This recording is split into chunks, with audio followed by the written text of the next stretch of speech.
What is up? Thank you for coming to my channel, Prison POV. So today I'm going to talk about the riot happened at Soledad between the Woods and Nortenos. First I'm going to talk about how I caught that term. Ended up with a 4-year term. Alright, well, after I got out of Soledad the first time, when there was a riot between the whites and blacks, I went to the hole for assault with a weapon, got kicked back out to the yard, BR for a couple weeks, and I paroled. When I paroled, I had 2 months left on parole. Like I always do, I'm just astounded right from the gate. I never ever report to my parole officer. A lot of people have been asking me why. It has a lot to do with my first term. I felt disrespected by the system. And so, well, I'll get into that later. But I just decided then I would never report, and I never did. So I didn't report. I think I'm absconding. I'm running around. I made it out there from November to May for like 5 months. And when I get arrested, I tell the cops, so what kind of holds, wants, and warrants do I have? Every time I get arrested, I want to know, look, what am I looking at? So he said, look, you're clean, you ain't got nothing. I said, no, I'm absconding on parole. He said, no, you discharged. I was like, what? They discharged me at the gate and I didn't even know it. They thought, look, we're not going to chase this dude for 2 months. Let's just go ahead and just discharge him. I had no idea. That 5 months, I was out there running from the cops. Jumped out a couple windows and all that, ducking them. They were not even looking for me.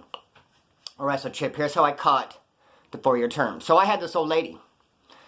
She had an apartment on the east side with one of her homegirls. She had a car. She had a good job. She was like an assistant manager at a store that sold clothes. I kind of lived with her on and off at a couple other spots I was staying at. So we got into this real big fight. I had not seen her for like a week.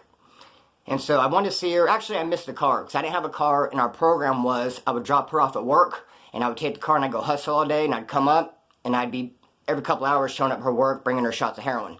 And I'd dip out, go get my hustle on, grind. So I'd be showing up all day, getting her loaded while she was at work, using her car. Since I hadn't talked to her for a week, I didn't have a car, and it kind of killed my game a little bit.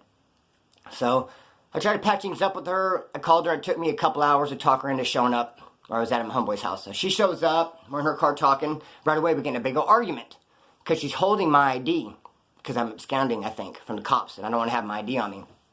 When she showed up, I was like, hey, you got my ID on you, don't you? She goes, no. I was like, well, where the fuck is it? She got mad that I got mad. She ended up splitting. She's only there a couple minutes. I'm like, damn, it took me like 4 hours on the phone talking to her to coax her to come over, and then she just split right away because of an argument. Shit. So, I got a ride together, like about an hour later, rolled out to her apartment. I get there, I see her car in the parking lot, and I go knocking on the door, but she doesn't fucking answer. And now she's there, and I'm like, what the fuck? So as my knock starting to get a little bit more aggressive, my ride's like, hey bro, I'm gonna go ahead and split. I'm gonna take off, man. You can roll with me back to the spot, or you can stay here and continue, knocking on the door. I'm like, no, I'm gonna take off with you, dude. So I left, but I was steaming. I was hot because I'm like, what the fuck? I know she's there. Why didn't she answer the door? Now let me tell you this real quick too. She'd been fucking with this dude at her work. I could not stand this guy. He had a knot of heroin like this freaking big. But what it was though, he mixed like some bomb shit and some bunk ass shit. He mixed it. I guess he thought it would mix evenly, like as if you poured orange juice and water together, how it'd be a complete mix. But no, since this is a solid, it came out like chunky. And you can kind of clearly see what part was good and part was bad. The good shit would look like peanut butter, and the bad stuff looked like if there was a chocolate now and later. You know what I mean? It was like glassy and shiny and shit. But so, if he was getting you high, or if you bought a little bit of heroin off him, he'd give you that bomb shit. But he gave him a couple $100 like I did once. He'd break out that bunk ass shit. Try to burn me. Get over and give me that shit. Took me about a week trying to chase him down. Get my money back. And I just couldn't stand that motherfucker. And I knew she was hanging out with him. So I kind of had a feeling that that's why she wouldn't open the door. Because that fool was there. So I'm mad. No one will give me a ride back over there. I say, fuck it. I'm going to take the city bus. So I take a bus over there. It took like an hour and a half. Pissed off the whole time. I get there. Now, I don't go knock on the door. I kind of just creep up on the place. I want to do some recon. I notice that the kitchen window is open. It's got a screen, but the window's open. And I hear some talking, and I kind of go up to the front door, and I kind of listen a little bit. And probably because I've been dwelling on it, I think I hear that dude talking there. I know I wasn't tweaked out. I was loaded on heroin. Fuck that tweak. But still tripping nonetheless. I don't know if it's drug-induced or not, man, but I'm just tripping on the whole situation. So I'm listening, I think I hear that motherfucker, and so I go by the kitchen window, I look in, I see her and her own girl, They're in the kitchen. I wait for them to leave the kitchen. And I say, fuck it. I peel the screen off, and I jump into the kitchen window. And I grab a big old knife out of the butcher block. So I know that motherfucker's sitting in the living room. So I go running in the living room with this big old knife, and he's not there. It's just my old lady and her homegirl. They see me, they're like, oh, like, what the fuck? And I'm like, oh, no, don't trip, don't trip. It's not for you. I'm looking at the knife. I'm like, no, and I throw the knife down. I'm like, no, I'm not tripping. They're like, try to tell someone you're not tripping if you just broke in their window with the big-ass butcher knife. They were not trying to listen to my calms, trying to calm them down. They weren't hearing it. They broke out the door, took off running. I'm like, fuck. So my old lady, her keys to her car were on the entertainment center right here. So I grabbed the keys and I split in the car. Take off, go to my fucking homeboy's house and chill. But I think I'm smart by just like parking the car like, a couple streets over. They won't find me there. Hanging out at his pad, and then I go to leave. And when I go to get to the car, my old lady's standing there with her homegirl and her mom. They're like, give us the keys, give us the keys. Throwing the keys, take off. Cops end up getting me, blah, blah, I ran from them, busted. Got no wants, holder warrants, pick up a term, want to give me burglary, GTA. Offer me 4 years with a strike at 85%. Burglary for taking the keys, GTA for taking the car. I'm like, no, fuck that. I'll take 4 years for the GTA, squash that burglary. And that's lame, but I would take 4 for the GTA. Had to fight it for a while, took it all the way to readiness. She did come testify against me, which was a trip, and she was sending me love letters and shit, talking about wanting to visit me. Homeboy's like, yeah, you should have her visit you, dog, and work her, make her bring you dope. I'm like, she's testifying against me. She already told on me. What makes you think she wouldn't? Oh, hell no, you can't deal with somebody when they're telling on you. Like, no, that's not going to work. Anyhow, I end up getting 4 years, half time for the GTA. They dropped the burglary. Go to Soledad. When I get there in R&R, they tell me that the woods, Nortenos, are on lockdown because of a big-ass riot. I wasn't there for this. Happened a couple weeks prior, but I know all about it. Now, what happened was... Hold up. Alright, what happened was, they put a white dude of wood into a Norteño cell. Now, what happened was, when you leave R&R, when you leave Wasco reception or any reception, you leave at like 3 o'clock in the morning. It's an all-day process. They take you to whatever mainline pin you're going to go to. Spend all day in there, R&R. And you finally get to a cell, late, dinner time, count time. A lot of times they'll put you in right before count.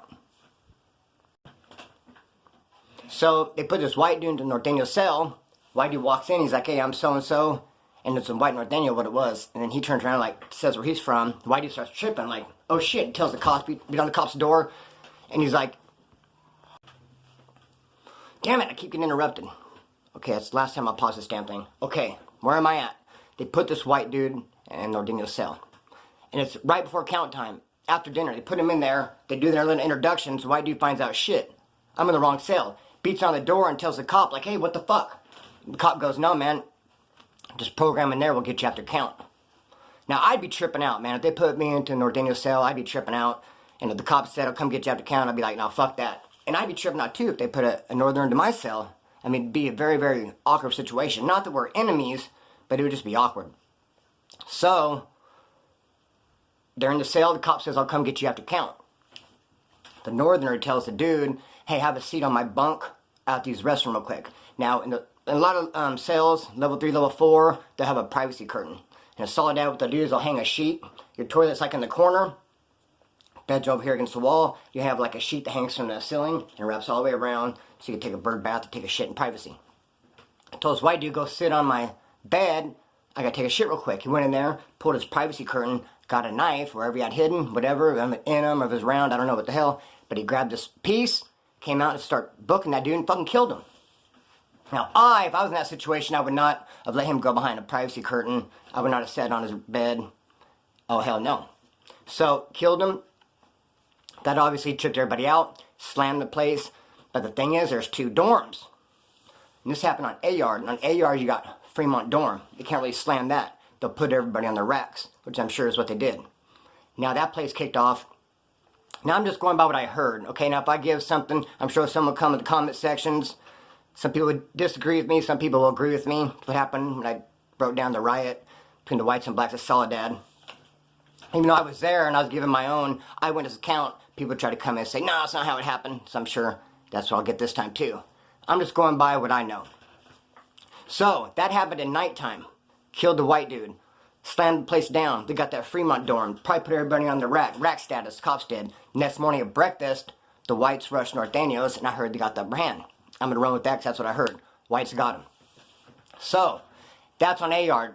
So they did whatever they did at Fremont Dorm. They probably either took the whites or Nortenos out, I don't know, and then slammed that, controlled that. Now you have B yard over here.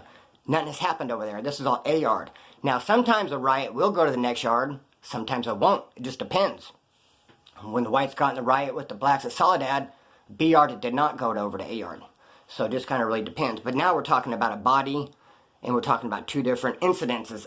A freaking straight death in the blocks, and then a riot in the dorms. It's going to carry over to the next fucking yard, believe me. And it did.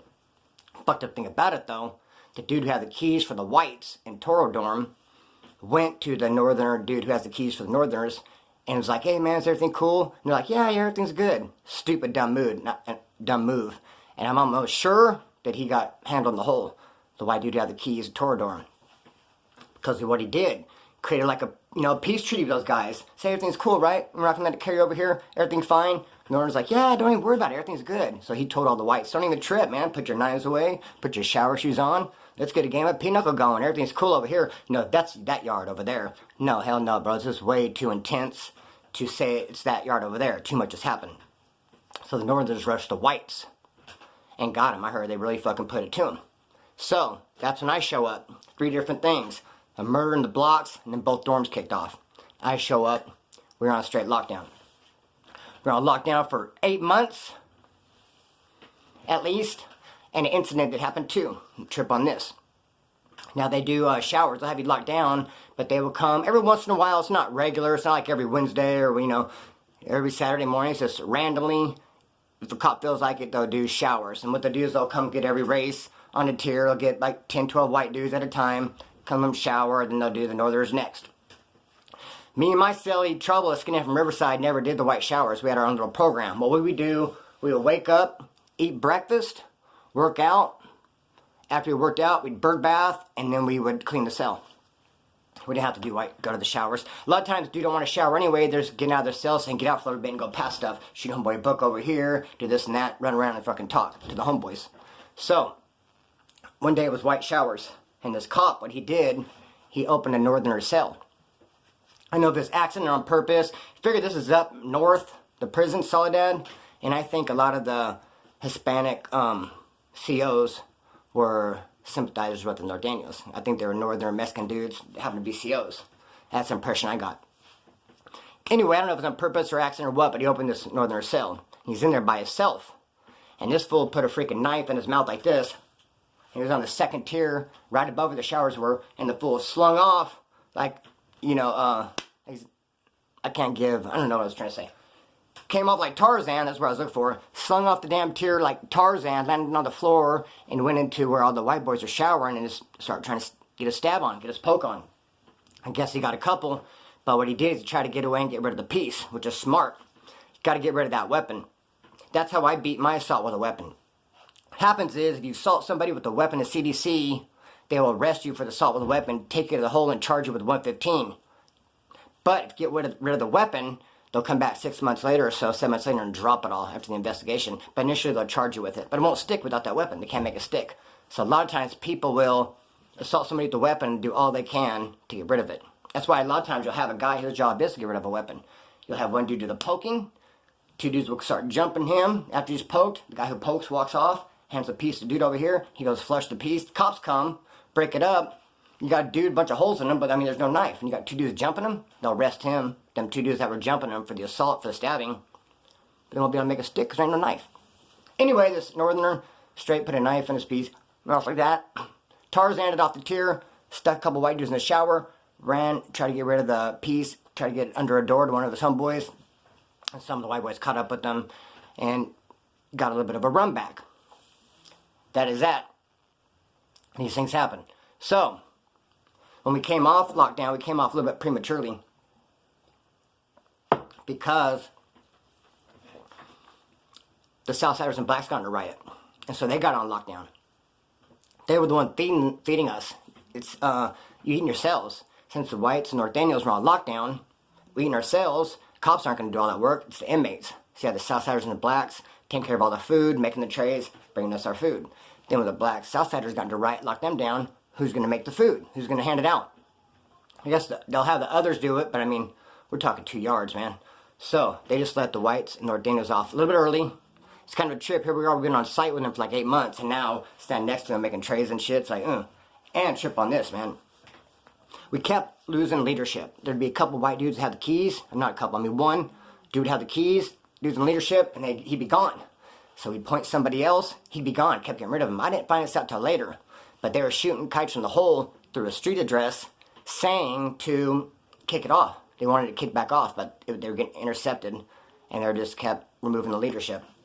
And the cops were trying to prop up this one dude who was like a Mac rep type mouthpiece, and he was saying, peace, peace, we all want peace. So I don't know. I ended up going to Arizona. When I went to Arizona, like I said, whites and Southsiders had a little 5-on-5 in the kitchen. When they let the reps out, the white rep and the Southsider rep out to talk about it, the Southsider stabbed the white dude. Also, the whites and Nortenos got into it. This one was because Nortenos was kind of short. They only had about 4 or 5 dudes, and they had one little table. And it was in the black side of the day room, of course, and it was under the TV. So, they had one little table right there, and they had their little area, and they didn't want no one by it. They didn't want no one near their table. And Southsiders kept walking through. Now, I guess you could, like, cut through, and it's easier to get over here than you have to walk all the way around, like, fucking cut through. But Nortenos like, nah, man, it's our one table we have. We don't want no one walking over here. They kept walking through, and they ended up rushing them and kicked it off. I know this because when I left Arizona, they transferred me to New Delano, Kern Valley. They lost my C file, so they had to throw me in the hole for like 3 weeks. And one of those Nortenos that was in that riot, of Southsiders over the table, he went with me to Kern Valley to the hole, and they had us in the phone booth for like 2 hours. He was telling me the whole thing. That's how I know about that. While I was at Kern Valley, there was also a riot between the Southsiders and Nortenos. It was level 4 180, but I was in level 3 gym. And this happened in the level 4 180. What happened was, there's phone time. Everything is segregated by race. Everything in the California prison system is segregated by race. Now, how they had it on the phone time, in no particular order, it'd be like the whites get the phone for a minute, then the Southsiders get the phone for a minute, and the blacks get the phone for a minute, and the Nortenos get the phone for a minute. Start all over. Whites get the phone for a minute. What happened was, Nortenos only had a couple dudes. So Southsiders said, no, you guys don't get your own phone time. You have to share with the blacks. It would go like white, Southsider, black, white, Southsider, Norteño, white, Southsider, black, like that. They had to share, they said. So pissed the Nortenos off. They weren't feeling that. They rushed them on the yard. But they did it at a yard recall. So most of the people were already in the building. Nortenos held back. They were short, though. You gotta do what you gotta do. And they rushed the Southsiders as they were going in. Kicked it off, because fuck that. Can't take someone's phone time from them. Anyways, man, hey, riots are part of the program here in California. Pop off constantly. There are no one-on-one fights. So, anyway, I'm going to cut the string on this and let it fly. Peace!